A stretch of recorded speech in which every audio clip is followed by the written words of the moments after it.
Namaskar and a very warm welcome to everyone joined in today on our 56th Know Your Species, Know Your Zoo talk. This talk is being organized by the Central Zoo Authority in New Delhi as part of the ongoing Azadi Ka Amrit Mahotsav. The Mahotsav is a 75-week-long celebration to commemorate 75 years of India's independence, which falls on the 15th of August 2022. The Central Zoo Authority is taking the celebration forward through a massive outreach campaign entitled Conservation to Coexistence, The People Connect. Under the helm of this campaign, we will be showcasing 75 conservation priority species and 75 zoos, highlighting one species and one zoo each week. We are currently in week 56 of the celebration with the Himalayan Musk deer as the species in focus and the Himalayan Nature Park Kufri as the zoo in focus. So joined in today to speak to us on the species is Dr. S. Satyakumar, who is a senior scientist at the Wildlife Institute of India. Dr. Satyakumar is a conservation biologist who has been working for the conservation, management, and sustainable development of the Himalayas since 1989. Throughout his career, Dr. Satyakumar has received various accolades for his contribution in the field of science. His research interests and expertise are particularly in the areas of species habitat relationships, human wildlife interactions, climate change vulnerability, and the management of transboundary landscapes and conflicts through community participation. Today, he will speak to us more on the species in focus. So, over to you, sir.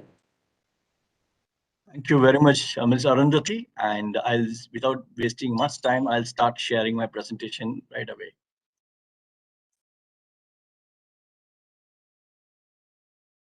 Could you please confirm if you can see the presentation? Yes, that's visible. If you could just put it in the slideshow mode. Yeah. Okay. Good evening to all of you. We are celebrating Himalayan Musk Deer today. And I'm really very happy to be with all of you here because this is a species that I worked for my PhD 30 years ago. So I'm really delighted to be here with my colleague from the Himachal Pradesh Forest Department who is going to talk about the park today, that's the Himalayan National Park Kufri in Himachal Pradesh. I'll focus my first 20 minutes on this talk on the species Himalayan musk deer. Musk deer are uh, small, primitive deer-like ruminants that are found in the mountains of Asia. They live in alpine scrub areas, meadows, the tree line, the subalpine forest, the temperate forest, and they like thick understory vegetation. In other words, the bushes, shrubs that they like to stay underground. And there are 5 species in the world, of which we have 4 species in India. The Kashmir musk deer, Moschus cupreus, found in Kashmir, Himalaya. The Himalayan musk deer, found in the parts of the Himalaya, all along the southern side of the greater Himalaya. Then we have the alpine musk deer, a similar distribution, including northeast. And then we have a black musk deer, which is found only in the eastern Himalayan region, that is Sikkim, Bhutan, and Arunachal Pradesh. The picture is given in the bottom right. And there is one more species called the dwarf musk deer, which is Moschus berzovsky, which may be present in parts of Arunachal, but we don't have any evidence for that as yet. And there is a Siberian musk deer that's found in most parts of the Russia and China and Far East. So these are the species. All of them look very similar, excepting for minor modifications in their physical attributes. If you look at the Himalayan musk deer, it's a very small animal, as I told you just a short while ago. It is only about 60 inches at shoulder and has a very short tail, unlike the other deer, very short tail. And it is about 80 to 100 centimeter in length and weighs only about 13 to 15 kgs. The body color is generally grayish brown to light, dark, or yellow brown to dark brown. It varies in different localities, and within the same locality, it slightly varies because of the different seasons. The animals shed their hair and get their new coat in every year. These animals are primitive deer, so they are differ from other deer by not having antlers. For example, cheetal, sambar, barasinga, they all have antlers, but this deer is primitive deer, doesn't have antlers. And they also don't have facial glands like other deer have. And they have caudal gland. They have a musk gland which no other animal has, and they have a, interdigital glands in their feet, and they have a gallbladder which no other deer has. So in some way, it is a very primitive animal. It is very similar to, for example, the Chinese water deer or the mouse deer and the barking deer. They are all small, solitary forest ruminants. They are selective feeders. They eat little. They are also called nibblers, musk deer. Eat little of, say, leaves of some plants, shrubs, forbs, ferns, lichen, moss, grasses, and so on. The female are sexually mature by about 1.5 years. Mating takes place in the month of October, November, December, autumn, or early, and by or early winter, that is January, and the females give birth to young ones about 180 to 200 days gestation, which is 6 months approximately. And the young ones usually single, but sometimes twinning also is common in case of musk deer. And the fawns become independent by about 1.5 years of time. We don't know how long they live in the wild, but in captivity, we have records of an animal that has lived up to almost 17, 18 years. It's an animal listed in the Convention of International Trade in Endangered Species. This animal is heavily persecuted for musk, that is illegal in our country, and in many other countries it's illegal. So it's poached, and animal also suffers from habitat degradation or habitat loss. This animal is listed as vulnerable and endangered in our Indian Wildlife Protection Act Schedule 1 because this animal is suffering because of these issues. Now, if you look at the distribution of the musk deer in Indian, yeah, it starts from the border with Pakistan. From there, it goes on continuous all along the southern side of the Greater Himalaya, from 2,500 meters up to tree line. The tree line in the Western Himalaya here in this side is about averaging 3,300 meters, whereas in Eastern Himalaya it will average around 4,300 meters. But the habitats are there from 1,500, sorry, 2,500 to the tree line. These animals live in these areas, and about 100,000 square kilometers is the area, potential area, including Nepal and Bhutan, is the area that we're talking about in this region. Now, these are some pictures of the habitat. They like to stay at the tree line. This is the place where trees stop growing and alpine meadows start. And the trees don't stop abruptly. Some trees are stunted, and then you have patches of rhododendron and bushes, juniper bushes, where animals like to live here, cliffs and these kind of meadows, they like very much. These are optimal habitats in these areas. And below you have this oak forest, rhododendron, and here also you can see oak forest and rhododendron. And so near high mountains they live. They also live in the upper temperate forest. And here are some pictures. This is a good picture of an alpine scrub and meadows, also known as Krumholz, Krumholtz. This terminology means that the tree line doesn't stop abruptly. There are some stunted trees, bushes, and this mosaic of meadows, bushes, and all is very much liked by the species. Generally, they like to stay in forest like this with birch, rhododendron, or oak forest like this, and dense rhododendron scrub and juniper. They like to stay in habitats with a lot of mountain bamboo called ringa locally. They like to stay all day here. They are either crepuscular, that is active during dawn and dusk, or nocturnal in most parts of the region where they are found. So they're shy animals. They like to be in cover all the time. And only when you go very close, they get flushed and you can see them. They don't migrate to lower altitudes in winter. Musk deer is evolved to live and adapted to live in the snow areas. So it has got enlarged dew claws, and so it has got two pointed hoofs. So if you look at the surface area covered by all the 4 feet and the body weight of 13, 14 kgs, it is very less. So they don't sink in soft snow like other animals, unlike us. So they can walk on soft snow and live very happily there. Even in winter, when all the ground is covered by snow, they get to feed on dead grass or other evergreen trees. And from the trees, they get even these lichens and mosses that they're available on trees they can feed on. And the basic difference between males and females is that the males have enlarged canines which protrude below the lower jaw of the animal. Females also have, but they don't come below the lower jaw of the animal. Okay, they have hair like long ears, and they have a bounding gait. They don't walk or trot. That's because their hind legs are longer than the forelegs, and their vertebral column has a pronounced curvature. So they just go as a jumping gait or a bounding gait they have. These animals have a very good coat. It looks bulky, but it's because of the coat. The hair is thick and wavy, and if you examine the hair under the microscope, it shows honeycomb-like structures which are filled with air. That gives the insulation for this animal.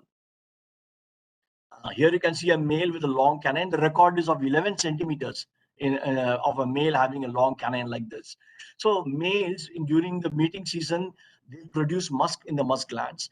That is secreted little bit in traces, which is all around the musk gland as well as the hair surrounding it. So when they urinate, the urine gets washed, the hairs around it, and that falls on the ground, and there's some slight traces of musk. So if a male urinates on snow, it is amber color or red color, sorry, pink color or red color. If a female urinates on snow, you can see the color is amber color. The male's urine on snow when it's fresh, you can even get slight smell of musk. Um, for this reason only, this is used for sexual communication to attract females and warn other males. They hold territories during the breeding season and mate with a harem of females who are two or three within their territories. Okay, and the males use their canines to attack other males who come into the territory. So a male have one or two, three females with whom he will mate within his territory, and each female, after getting impregnated for about 6 months gestation period, they'll give birth to a young one like this. The young one are very small. Musk deer are called hiders, like other deer. The young ones are nicely spotted like this, and they're laid in a cover. So they are there, and mother will be nearby. She will come and nurse the young ones. So these animals, this animal is looks very small, like maybe like a small hare or a rabbit, like. But within 1 year, they grow like this and become 1.5 years. They achieve the size of an adult. Now, I'll tell you certain things that about musk gland. The musk gland is a modified preputial gland under the skin below the navel region of musk deer. So, if you catch the musk deer and physically or chemically restrain them and give a slight pressure, like you see in this picture here, you can extract a little bit of musk. This is called milking musk from live animals. You'll get 5 grams or so. That can be used for they're only used for two purposes, largely medical purposes, and some other reason is in the past they were used in perfumery also. But now if you kill an animal, grazing is one issue that disturbs musk deer habitat because of competition as well as habitat degradation. But if somebody kills an animal and he kills the animal and it's a male, then he can get the entire gland removed, and it's called pod. That pod can weigh 25 grams or 30 grams if it's an adult male. And musk is very costly product. Every gram of musk is equal to 4 grams of gold in the international market. So you can imagine the pressure on the populations of these animals. So what is this musk that's useful for this deer? Now, musk is useful for male to communicate with other males and females because they are not group living animals like chital or sambar. When you live in group, you can see each other, so there's no motion. They don't have rutting call or mating call, which they don't have. They don't have antlers to fight with other males. They only have canines. So the only way to communication is through this natural musk, which males have. So it's a small table tennis ball size gland, about 3 centimeters in diameter.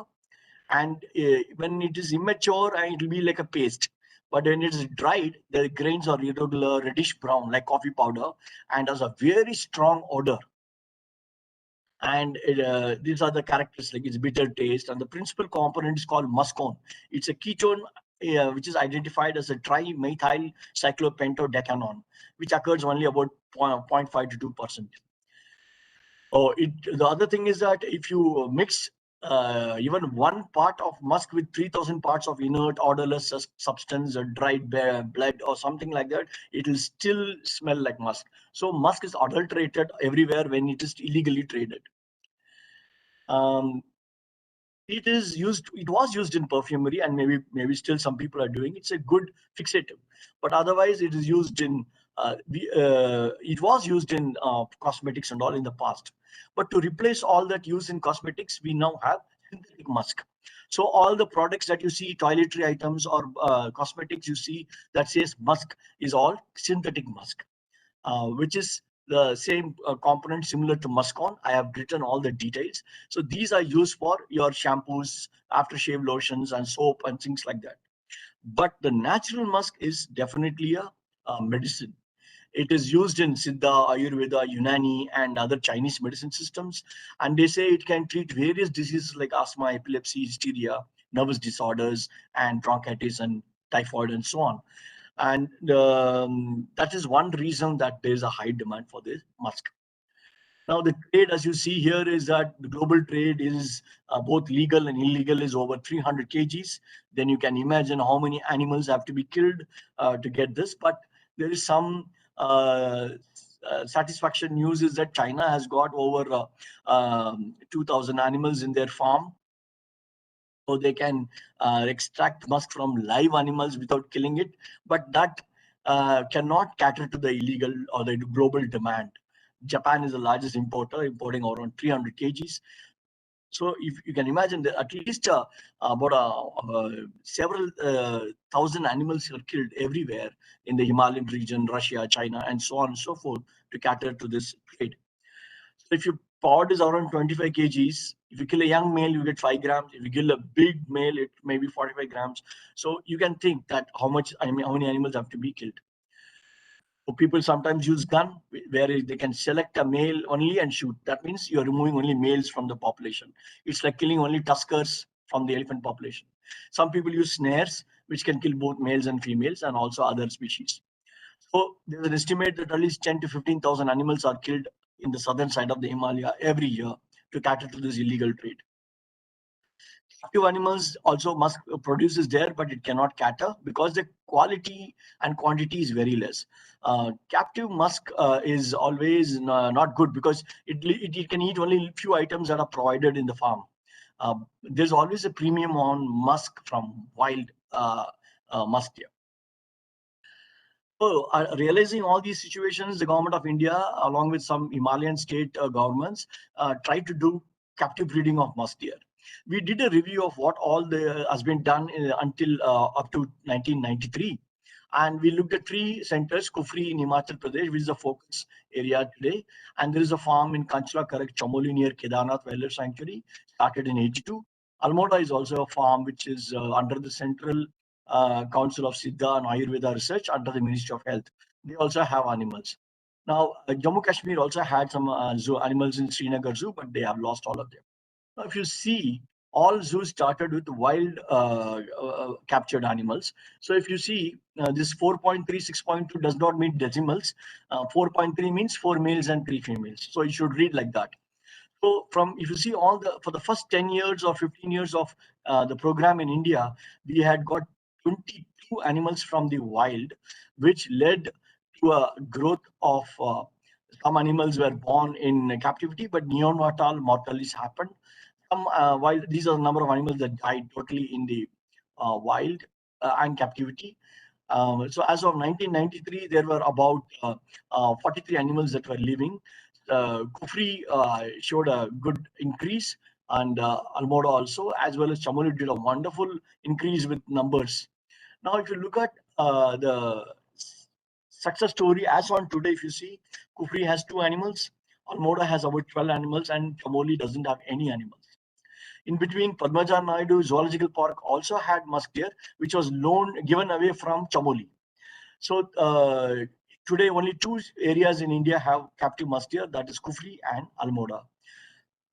Now, the thing here is that what I wanted to say here is that the musk deer world over has not done very well in captivity because it's a delicate species, and that's why we have had problems. There are some advantages and disadvantages. If you compare all the deer, yes, this animal is very difficult to breed and keep in captivity.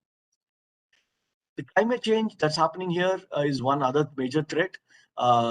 We expect that IPCC scenario up to 2.5, which is optimistic. So we will be losing at least 18% of musk deer habitat soon. That is by year 2050.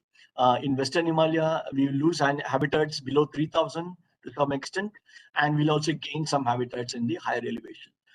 Climate change is one. Poaching and smuggling of musk pods is another one. Habitat loss due to livestock grazing and human use are the threats to the species. Now, what can we do to protect the animal? Now, it's widely distributed, but isolated pockets. So there are already population is isolated, and they can't move long distances. So if the fragmentation happens, then the breeding will not occur, and the species there will be genetic isolation also. So taking all this into mind, what I suggest is that we should focus on in situ conservation first. We should protect musk deer habitats and the species in the area where they naturally occur by with the support of local people. We need to control poaching, increase our intelligence, illegal trade and habitat degradation should be stopped. That is how we can save musk deer. Exclusive conservation is a step that we have to take anyway. That will come later. We have already started also. But as I said, it's a very delicate species.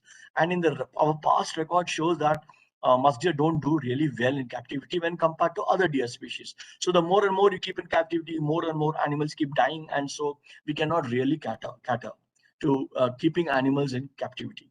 So my take-home message is that this is a wonderful species, very important component of biodiversity of Himalaya, because it lives in the vulnerable tree line area and subalpine habitats and alpine areas, and also threatened by climate change. We all need to join hands together to conserve this beautiful animal. I stop here and thank you for your attention. And if there are any questions on the species, I'll be very happy to answer. Thank you very much. Thank you so much, Dr. Sathi Kumar, for giving such a detailed presentation on this species in focus today. And I would also like to inform the audience that we'll be deviating from our format a little bit because Dr. Sathi Kumar has to leave due to unavoidable circumstances. So we will take question answers right now, what we have received so far for your session, and then we will proceed for the Know Your Zoo tour. So the first question for you is that musk deer are facing grazing competitions. So with the growing concerns of emerging diseases in interface areas, what do you see as the most critical next steps?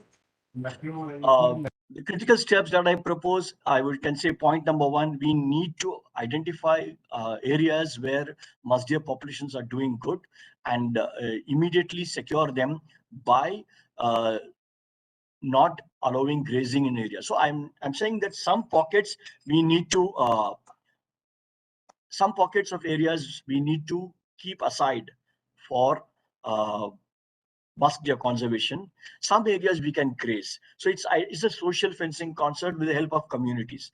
So if once you stop grazing and using an area, musk deer populations will automatically get up. And vaccination of livestock will also prevent any diseases that move from livestock to musk deer. And one more Right, sir. point regarding climate change is that, yes, musk deer also will need refugia in higher elevations. So as warming happens, the animal will move up. So we're looking at mapping refugia now. Thank you. Right. So the second question for you is that are there any transboundary landscape conservation programs with focus on this species? And if yes, could you give us some details? This animal does not move between countries. So we don't really need trans-Himalayan protected areas. But we already have certain areas like, for example, Sikkim Kanchenjunga National Park and Kanchenjunga Conservation Nepal are connected. Large animals can move between countries, but musk deer, if the habitat is connected, yes, an animal from Sikkim can go to Nepal or from Nepal come to Uttarakhand. These kind of things are possible. So they are not long migratory species. The last question for you. So it says that, as you've also elaborated in your presentation, that musk is one of the oldest and most valuable of all the scented animal products. What do you think is the status with relation to hunting of the species for the musk? And can zoos act as spokesperson for species conservation, highlighting this issue? Yeah, as I mentioned in my talk, I think poaching is one of the bigger threats for musk deer because throughout the distribution range, they are being persecuted for musk, as like other animal products in the wild. Now, while captive breeding centers or conservation breeding centers can have populations, but this animal does not do well in captivity. But what we need most is action on the ground with the help of local communities to conserve the areas where they live. And the zoos can play a major role in creating awareness to the general public and also carry out lot of what do you call conservation awareness in education to people who are living away from must deer habitats, as well as people who are living very close to the must deer habitats. I think without the support of local communities, we will not be able to uh, protect the species, because the area that they live in, and the uh, the the forest personnel, that the numbers we have are very, very low. So trying to monitor those areas and look at what is happening to their habitat and species is going to be a challenging task. Right, sir. So those are the questions that we received so far for you. If there are any more questions from the audience, we will put them up to you as such as they come, and we could probably answer them. We now move on to our Know Your Zoo talk. So we have with us today Mr. N. Ravi Shankar Sharma, who is the DFO Wildlife and the officer in charge of the Himalayan Nature Park, Kufri. So Mr. Ravi Shankar has done his undergraduation in the field of electronics and communication from NIT Calicut, and is presently an Indian Forest Service officer of the 2019 batch from the Himachal Pradesh cadre. Apart from the management of the zoo, he also oversees the matters pertaining to the Shimla Wildlife Division as well. So today he will speak to us more on the Himalayan Nature Park, which is our zoo in focus. So over to you, Mr. Sharma. Uh, Good evening, everyone. Thank you, Anthony.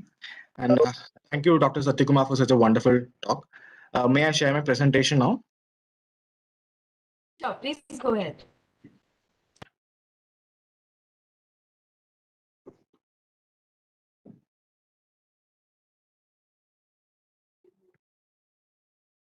Yeah, today I'm here to talk about Himalayan Nature Park Kufri, and I'm proud to represent this small zoo in a small hill state of Himachal Pradesh that is not far from Shimla, in a small hill town that is famous for tourism in its own. So, uh, coming to the history of Himalayan Nature Park Kufri, interestingly, this particular zoo was established as a musk deer farm in 1965. That is the species in focus today. And subsequently, the state government added certain species, certain Western Himalayan fauna to this particular zoo, like the brown bear, the barking deer, or the Himalayan blue sheep.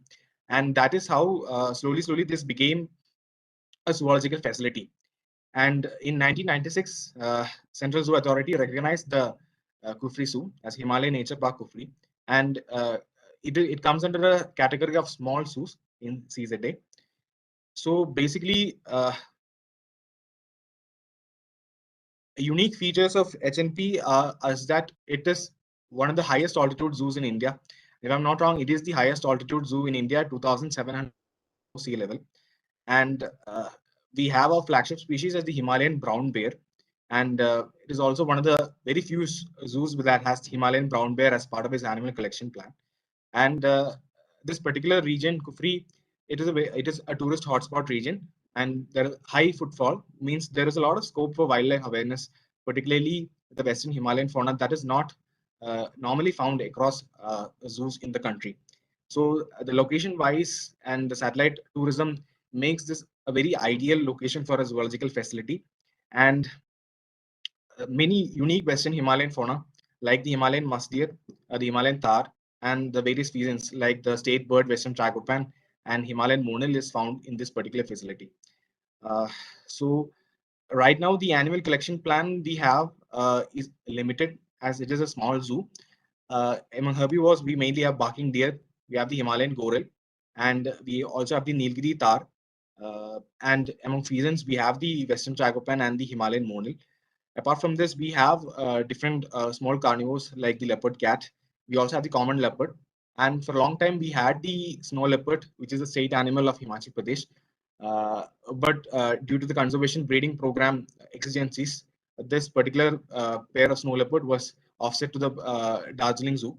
And currently, the master layout plan of Kufri Zoo that is approved has facilities to cater for many more animals. And we hope the vision going forward is that we enter into animal exchange programs, getting due approval by ZZA with other high altitude facilities, and we can expand the animal collection plan. So the proposed annual collection plan has the fact that we already have enclosures ready for snow leopard, and we also have experience of housing snow leopards previously. So and we have already in conservation breeding of snow leopards. We have been a participating zoo for a long time. So we have been providing such a animal collection plan, and this will be this will be initiated with other zoos like Darjeeling zoos and the Nainital zoo, and we hope that we can get into exchange programs. And mainly the species in focus, we are looking at a high altitude species like the Himalayan ibex, the blue sheep, and the snow leopard. So we hope to add new animals to our collection plan, and this is already approved a master layout plan that already has the enclosures for such animals. So this is the vision going forward. As far as organizational unit of management is concerned, HNP Kufri is managed under wildlife wing of the HP Forest Department, and it is managed under Shimla Wildlife Division. So I am part of the manages certain protected areas like sanctuaries and national parks in three districts of Himachal Pradesh. And we also have formed a zoo conservation breeding society in the state of Himachal Pradesh. So this particular society is a mechanism to administer all the various zoos, pheasantries, and conservation breeding facilities in the state of HP, and is part of the wildlife wing of Himachal Pradesh. And this creates a platform where we can at a decentralized level engage skilled personnel. We can construct enclosures or fecenries as required, and we can also create a flexible pool of money that can be used for various zoo and conservation breeding activities. So the DCF Wildlife is the officer in charge of the zoo, but the zoo at the local level has a range forest officer, deputy rangers, and forest guards as part of it. And we also have various animal attendants, sweepers, and other staff that are most important when it comes to the day-to-day activities at the zoo, whether it is feeding, whether it is maintaining of sanitation or biosecurity protocols, etc. And we do some training and skill upgradation of the staff. We conduct exposure visits to other zoos. Recently, we had visited a facility in Punjab, Chatwir Zoo, and we organize workshop programs that are centered around rescue activities or for animal attendants in terms of maintaining biosecurity protocols or sanitation and like that.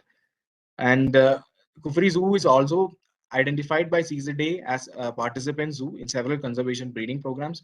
And uh, the main species falling in that category are the Himalayan musk deer, the Himalayan brown bear, and the Himalayan tar. Key to mention here is that the Kufri Zoo has already been successful in breeding of the Himalayan brown bear, and we currently have three species. And we are promoting this particular species as the flagship species in our zoo. And the Kufri Zoo is also having a veterinary facility, a veterinary hospital that was started not long ago. And this veterinary facility is also having several equipments and necessary infrastructure in terms of X-ray facility, postmortem house, and tranquilizing equipment in case of rescue and treatment of animals. And in case of feeding of animals, recently we have renovated the old feed store, and we have a strict protocol of keeping dry ration and meat separately. And we have a veterinary officer stationed who prepares the diet chart and who ensures that the feed quality and the day-to-day feed is done as per the protocol. Uh, and the Kufri Zoo is a pedestrian zoo. So unlike other big zoos, sanitary protocols like tire wash is not a necessity. Uh, but in case of animal attendants and any other personnel who has to enter the enclosure, we have provided foot baths, and there are also clear waste disposal systems in terms of solid and liquid waste segregation and sewerage lines through the night sheds.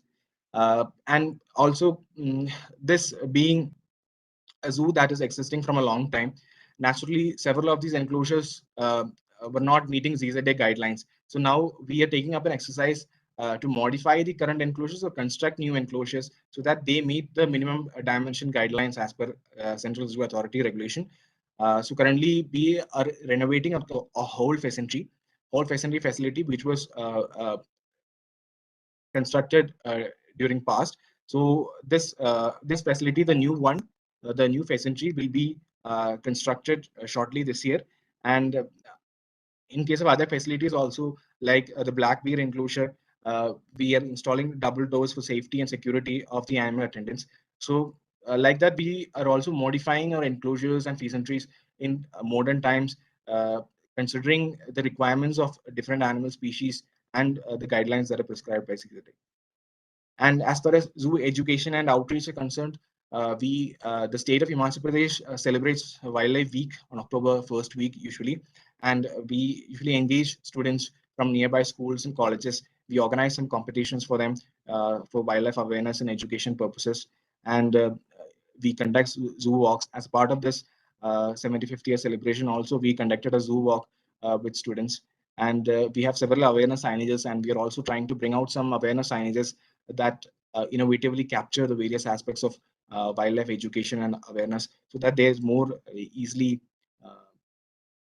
reachable to the various aspirational groups, especially the students and the young ones. And there's also an interpretation center for visitors in the Himalayan Nature Park, Kufri.